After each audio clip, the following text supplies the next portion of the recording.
السلام عليكم، أنا لبنى. أنا المهنة ديالي ديريكتريس داكتيفيتي فواحد لوزين. بلا ما نقول التخصص ديال هذاك لوزين ولا بلا ما نطول عليكم أصلا. المهم كان عندي واحد الحلم كبير أنني نتزوج براجل قاوري زعر أوريجينال. كانت بنت خالتي كتقول لي علاش ما تزوجيش واحد زعر في المغرب صافي وهنينا، حيت انا ضيعت بزاف د الوقت وانا كنقلب على القاوري. كنقول لها لا الا كان زعر هو مغربي راه كتكون باينه فيه، كيكون عينيه فيهم واحد اللون ما هو زرق ما هو قهوي ما هو بنفسجي.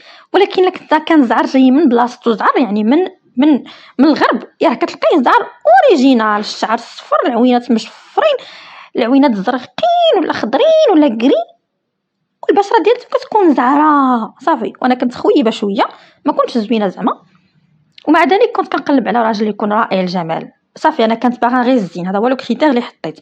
انا عارفه هذا الشيء غلط ولكن هذه هي قصتي، واصلا كاع ما طفرته في الاخر. انا غنجيكم للقصه. ايوا لا كنت من 2013 وانا كنقلب على الزوج المثالي في فيسبوك. كنقلب النهار وما طال، كنت كنضيع بزاف ديال الوقت.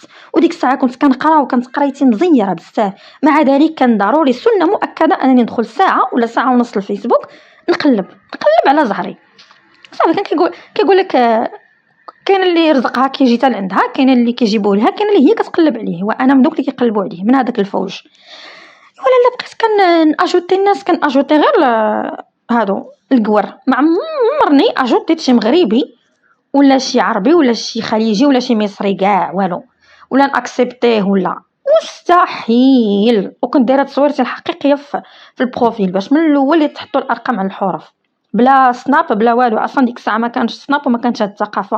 في 2013 ما كانش هذيك الثقافه ديال السناب ولا كذا، ما كانش. كانت ولكن ما كانش واصله حنا في المغرب بزاف. ايوا المهم كنت انا لا كنقلب فيسبوك ديالي كلشي كيضحكوا عليا صحاباتي ولا دخلتي فيسبوك ديالك تقولي راسك جالسه كدوري في ايرلندا ولا في ميريكان ولا ما كاين غير الزعوريه والطبوقيصه وداك الشيء زعما ما عطاك الله.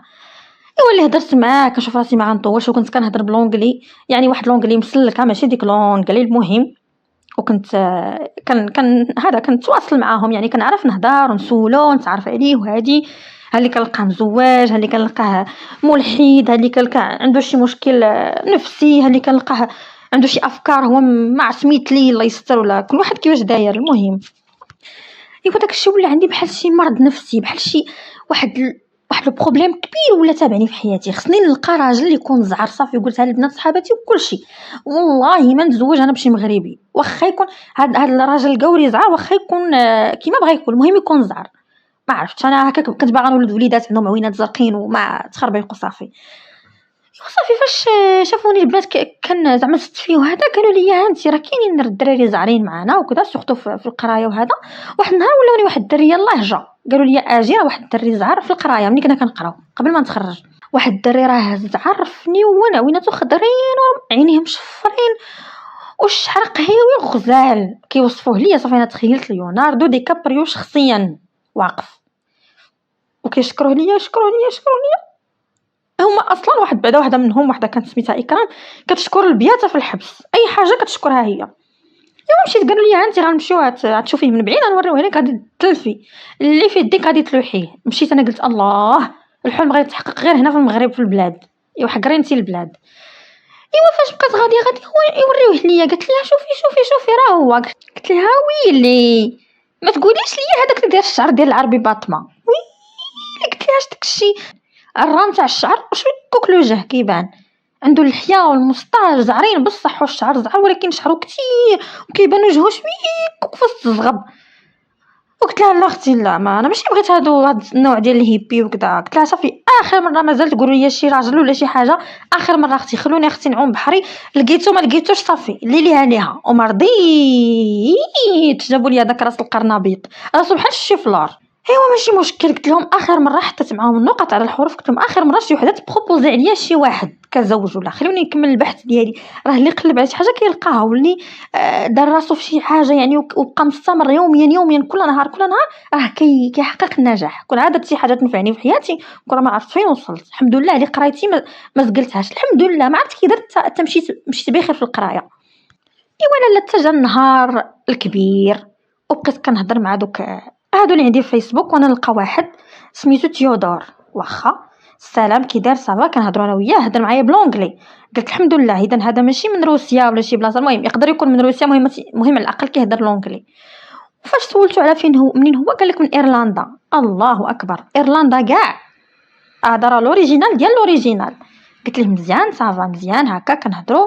كانت عنده 39 عام، كان كبير. انا كانت عندي تقريبا ديك الساعه شي 27 26 فاش يلاه تقربت نتخرج صافي باش نخدم، تقربت نتخرج زعما من القرايه. صافي تلاقيتو صافا كي داير لاباس عليك هادي. دخل الفيسبوك ديالي شاف التصاوري، قلت لكم حاطه تصاور عاديين جدا باش ما يجيش ويتصدم. هو كذلك حط تصاور عجبني زعار، وعينيه زرقين اوريجينال، والسنينات متراصه، كل شيء فيه زوين، فن كيحمق. تهزيه ماشي تزوجي به، تحطيه فوق التلفازه وتقول ليه واش خليت معايا.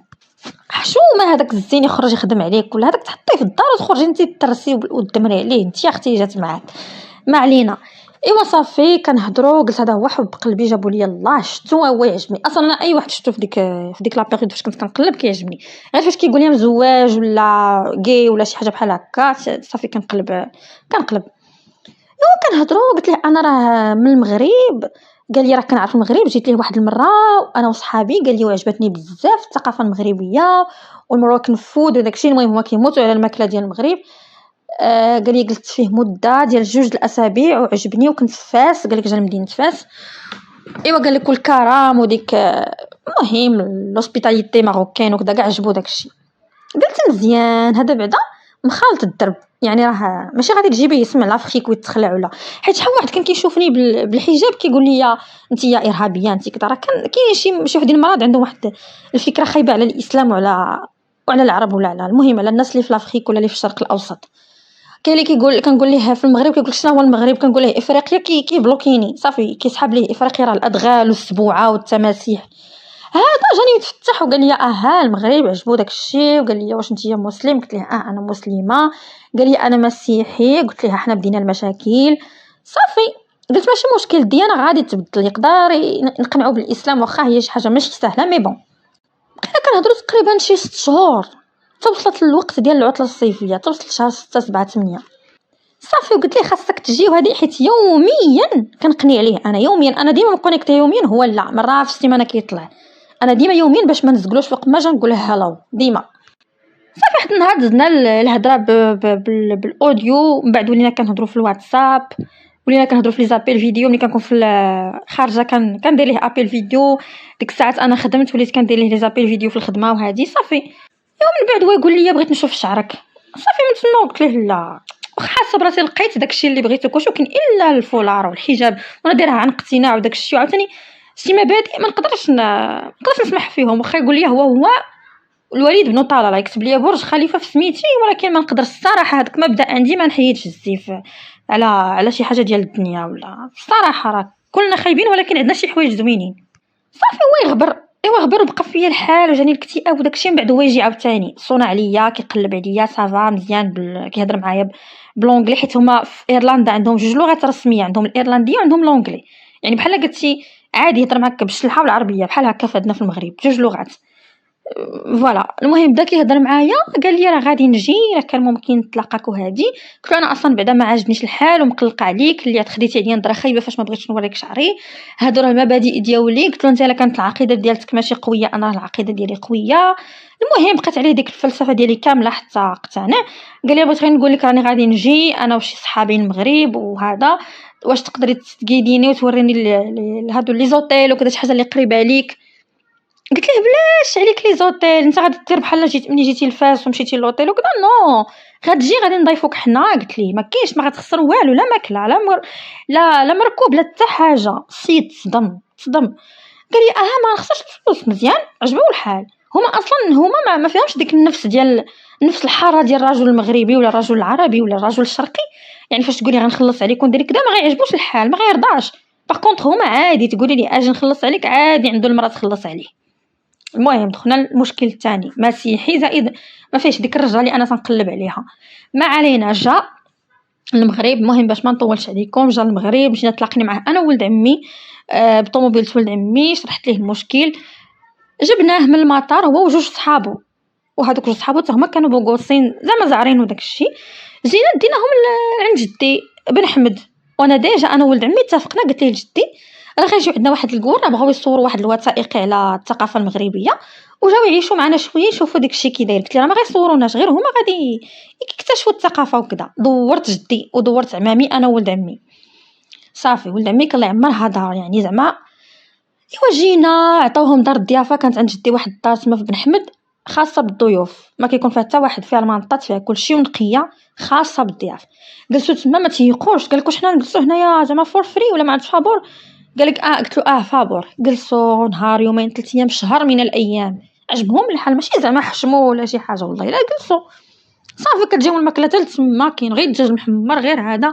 جدي مسكين ذبح ليهم زعما ما خلاوش ما داروا. هذا هو قال لك من بعد يعني انا اصلا انا اللي بديت الصراحه، انا اللي بديت كنبين ليه شي حوايج وكذا وهادي كندير مع شي تصرفات في شكل، كنصيفط ليه ميساج بالليل هاف جود نايت كذا.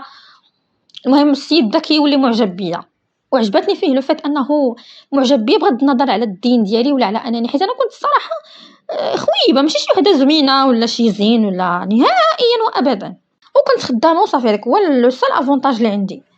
ايوا صافي عجبني الحال انه ما زعما ما حكمش عليه بالمظاهر ولا بلا بشي حاجه، تبع غير القلب ديالو. المهم بين قوسين صافي قال لي عجبتيني وهذا وانا كنبغيك. من بعد ولات بيناتنا العلاقه. دوك صحابو جوج مشاو، هو كان كيخدم في شي حاجه في الانترنت ما عرفتش شنو هي، كان عنده واحد البيسي كيضل هازو. تعرفت حتى من بعد انه كيخدم في امازون. صافي هما مشاو، قال لك خدامين وهذا، مشاو دوك صحابو، بقى هو تما، بقى ساكن معنا السيد. صافي كيضل هز هذاك البيسي ديالو في النهار. كنوضو كندوروه، مره كنديه انا للسطات، مره كيبقاو يدوروه في بن حمد في العربيه، تيتصور مع البكر، يتصور هذاك الشيء عجب مع الخدامه. ملي كيبقاو يقادو يحرتو هذاك كلشي جاه عجبو الحال، وكيهضر مع صحابو في الواتساب، ولبس جلابه جاتو كضحك معاه، هو طويل بزاف، لابس جلابه جايه على الركبه، جا بحال داك خلعت الطيور اللي كنديرو في وسط القمح باش تخلع الطيور بحالها جا. صافي فاش طورت العلاقه ولا كيبغيني بزاف وهذا، سورتو انني ديتو الافران، ديتو المراكش، جا معرفنا ما فهمش داكشي، ما صدقش. قال لي راه نتوما عايشين في واحد العالم اخر، قال لي ما عندكم لا ستريس لا صداع لا والو. سبحان الله. هو اصلا فاش تلاقيتو انا كان عنده الاكتئاب، كان مريض مسكين وكان وحيد. قال لي كنزوج ومطلق. صافي فاش جا المغرب السيد تحسنت الحاله ديالو بزاف، ولاو حنيكات وحمرين، عجبو الحال، كينعس بكري ويفيق بكري وكيضل خدام في داك البيسي. صافي قال لك قلت له شوف انا وياك راه ما نقدروش نبقاو نبغيو بعضياتنا وداك الشيء، راه الا بغينا نتزوجوا راه خصك اخويا تدخل الاسلام من الاخر. صافي هو قال لي اصلا ما عنديش مشكل، راه الاسلام والمسيحيه راه بحال بحال. قلت له بشويه عليك كفراني اخويا، من بحال بحال، غير معاودي لك على الاسلام. قال لي اصلا راه الديانه هي انك تامن بالله الوحيد وكذا. قلت له داكشي كامل راه غينسى اخويا، الاسلام راه دين في شكل عاوتاني، راه دين، هو الدين الحق، وهذه ما داكشي اللي كيقولوا لكم عليه في اليوتيوب راه ما كاينش اللي كتسمع عليه دين هذا والسلام والحب، ويكفي انك تعبد الله ويكفي. كاين اخويا العبادات، كاينين الشعائر، كاينين المعاملات خاصه بالاسلام، كاينين شي حوايج فيهم ارقام. قلت ليه بالارقام بواحد زائد واحد يساوي جوج، ما عندناش حنا داكشي غير اعتباطي، عندنا كتب، عندنا سنه، داكشي قلت ليه محطوط بحال شي نصوص ديال، المهم بحال شي دستور. قلت ليه شرحت ليه الصراحه انا كان واحد الحاجه اللي كنت كنحترمها في راسي، هي انني عندي واحد المبدا ديال الاسلام والحجاب وداكشي ما لا غبار عليه، ما نقدرش شي حد يدورني عليه ولا يقول لي لا ولا ما تصليش ولا ما ديريش ولا حيدي الحجاب ولا نو. المهم وفاش بغى يسلم وكذا، بيان سور جدي كيقول لي وانا كنترجم ليه، وجدي مسكين غير كيخربق ما عارفش مزيان. ديتو عند واحد السيد في السطات، واحد الشيخ معروف قاري الشريعه وكل شيء، وبدا كيوريه الشعائر، وقال لي راك ديتي اجر كبير انك غادي تدخلي هذا السيد الاسلام. بدا كيقرا عطاه القران مترجم بالانجلي، كيوريه هذا ما بداش ليه بداك الشيء اللي صعيب، بدا ليه بدوك الاشياء اللي ساهلين اللي بساط اللي اي عقل غادي يتقبلهم. صافي مده طويله هو كيتعلم وعجبو الحال. قال لي اصلا هذا الشيء كامل الصراحه هو اللي غادي يخليك تعيش حياه مثاليه. ايوا صافي جينا سلم على يد هذاك السيد، عجبنا الحال، جينا للدار، درنا ليه عند جدي درنا بحال الفيجطا، جمعنا الناس ودرنا بحال شي سلكه، وجبنا الطلبه وداك الشيء بحال عندنا العرس. حيتاش سلم هذاك السيد وعجب الناس كاملين، كلشي كيعرض عليه، شي داها للغدا، شي داها للعشاء، شي داها للكاسكروط، ما خلاش فين ما داوه. بعد صافي بغيت تزوج بيا، بغينا نتزوجوا، عجبني الحال، انايا حسيت براسي حققت الحلم ديالي. راه داكشي صراحه انا الرساله اللي غنوصل لكم هو انك اي حاجه درتي فيها راسك وتقاتلت، يعني خدمتي عليها، راه كتوصلي ليها كما كانت. انا تقاتلت، ما عمري شي نهار دوزتو بلا ما نتقاتل على داك الحلم اللي حققته في الاخر، صدق فالصو. المهم ما تقاتلوش على انكم تزوجوا قاوري، تقاتلوا على انكم تحققوا شي حلم كما كان. ها هو انا جبتو من ايرلندا، من الشمال الغربي ديال اوروبا. المهم ايوا لما بغينا نتزوجوا قال لك جدي والو خصكم ديروا، خصو يتختن. او الا جديش من يتختن؟ قال لك لا خصو يتختن وخصو يكون مسلم، وحنا ما يديش بنتنا الا ما تختنش. وهذه بديت انا كنشرح ليه الختان شنو كاين شنو كاين. قال لي لا ويلي تخلع السيد، كان بيض ولا شفاف ولا يلزم حداك وتشوفي الحيط من موراه. صافي وقلت ليه الولد عمي شرح ليه انت كثر اخويا وانت اللي غيفهمك. شرح ليه ما اقتنعش السيد، صافي تخلع. قال لي واش نتوما تقطعوا لي شي حاجه من البلاصه الحساسه فيا؟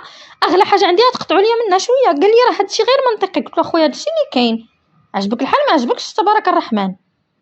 صافي في الاخر فاش قنعناه قال لك هو باغي غير يتزوج بيا، شنو ما دار ماشي مشكل. ديناه الكلينيك، يلا كان غادي زعما يدخل باش يختنوه هذا ويسخف، وطاح السيد قال زدراف، ومع طويل زدراف وطاح. وتنغوت انا وعملت عمي كيقول لي اش هذا الشيء، وجدي كيقول لي هاد التزويجه اصلا انا ما عجبانيش، جايبه لينا هذا الراجل صفر بحال مرقد في جافيل. اش هاد الشيء على قلت الرجال شوفيه كي داير، ها هو مات ليك. واش هذا هو اللي غيولد معاك الولاد؟ هذا هو اللي يهز معاك؟ الله يعطيك الله يدير لك. داك جدي تقلب عليا حيت مشى معانا. الله جدي قلت له هاد العنصريه، مرقد في جافيل حشوم عليك جدي. قلت ليه قال لك ما عنده حتى اللون كيسيادو. وشوفي عليك السيد. صافي فاش نوضوا الطبيب وهذا قال لك تصدم. اصلا هو كانت عنده الفوبيا من اللي باري ومن الدم ومن داك الشيء ومن السبيطارات، كانت عنده فوبيا. فاش قال لنا الطبيب واش كتخربقوا؟ راه اصلا قال لنا الطبيب سميتو قال لنا راه اصلا الختان ماشي فرض. الا كان هو ماشي مسلم واعتنق الاسلام ماشي ضروري عليه. الا كان خايف من الختان ماشي ضروري عليه يتختن، عادي خلي السيد يعيش حياته. وبقى داك الطبيب كيعاير نتوما غير كتخربقوا كتشوهوا الاسلام طاطاط. وحنا نمشيو قلنا ليه الله يعاونو مشينا في حالنا. صافي تزوجت بيه. انا ديما كنحط ليه في الطبق نهار السخف. ايوا لالا فاش تزوجت به انا كنت خدامه عندي بوست مزيان، كنت زعما ديريكتريس داكتيفيتي في هذاك لوزين. هو كان كيخدم في الامازون بالبيسي ديالو. صافي عشنا تقريبا شي عامين ديال الزواج، مازال ما كملاش داك العامين بداو المشاكل بزاف بيناتنا بزاف. واخا هو سلم يعني ما بقاش متمسك بالاسلام مزيان، الثقافه ديالته كتغلب عليه. واحد النهار كنا هكا مشينا واحد هكا تجمعوا العائله ومشينا وبدا كيسلم على العيالات بلوجه، كيسلم على الرجال وعلى العيالات حتى هما كيعنقهم ويبوسهم من هنا ومن هنايا. واحد ولد خالتي كان تما معانا سلم ليه على مرته وهو يناض يا الداير يا الفعال الله يعطيك الله يدير لك، وضربوا وجاو شدوه الناس وناضت الفضيحه وشوها ولا مراه هربت. ويلي تنضحك انا غير جالسه انا سخفت بالضحك. جلست في ديك البلاصه، جلست في التراب هكاك بحوايجي وانا كنموت بالضحك. وهو كيقول لي اش هذا الشيء، كيغوت بلونجلي حتى حد ما كيفهمو. وهذاك اللي كيهضر بالعربيه قال لي لبستي لي مرتي يا صفر الجلد يا اليهودي يا الخانز، نتوما اصلا كتاكلوا الحلوف يا كذا. وعطاه شي معيار زعما الحمد لله عليه ما فهموش. صافي قلت ليه لراجلي قلت ليه راه ما عمرك تسلم على العيالات، قلنا لك 100,000 مره وقر عليك العيالات. ولكن هذا الشيء كله ما كانش سهل الصراحه تبدلي ليه ثقافته كامله. انا الرساله ديالتي انه اول حاجه بعد الحلم ديالك لو بغيتي تحقيه تقاتلي عليه راه غادي تحقيه مهما كان. ثاني حاجه ما كنشجعش الزواج بثقافات اخرى سواء خليجي سواء مصري سواء لبناني سواء شنو ما بغى يكون. ما كيكونش الزواج ناجح 100%، كاين حالات مي ماشي ديما، حيت ما غتلقاوش فين تهضروا. اولا ما دوزتوش طفوله بحال ما دوزتوش ثقافه بحال ما غتلقاوش باش تضحكوا، ما غتلقاوش سورتو واحد غربي اصلا ما عنده لا غيره لا والو. انا كنت كنخرج هذا نتلاقى مع الناس اللي خدامين معايا في لوزين، نخرج مع هذا نجلس مع هذا غير في اطار الخدمه. كانت هو عنده عادي ندخل حتى ل 12 الليل عادي عنده وكنلقاه ناعس. المهم كانت شي حوايج اللي ماشي داك الراجل القاصح الغيور اللي مغربي. واخا كتبغي راجل يكون مغربي يكون قوي صح يكون تشاوري معاه، هو كاع ما كنتشاور معاه هو اللي كيتشاور معايا. فيما بغيت نخرج عادي عنده اللي بغيت نديرو في راسي، ندير المكياج اوفر عادي. المهم هادشي هو اللي صراحه تبعدنا وما عجبتناش العلاقه مع بعضياتنا وتفرقنا حبيا يعني عادي طلقنا بكل هدوء. وهو كان باقي في المغرب، كان مره كيسول فيا وداك الشيء وصافي عجبو الحال في المغرب ومرتاح وقال لي راه باقي مسلم باقي تيدرب على الاسلام وصافي. انا ما عندي ما ندير بواحد باقي تيدرب على الاسلام ما تيصليش رمضان حتى هو كيكملوا غير بالكشيف ما قدرتش نكمل معاه. صافي وهذه هي قصتي وتنتمنى تكون تكون عجبتكم. واخا ما قلت لكمش ما رضيتش، ولكن راه ملي كان سلم على المراه وبدا كيسب فيه ولد خالتي راه ما رضيتش واخا كنت كنضحك. هادشي اللي كاين، الله يعاونكم.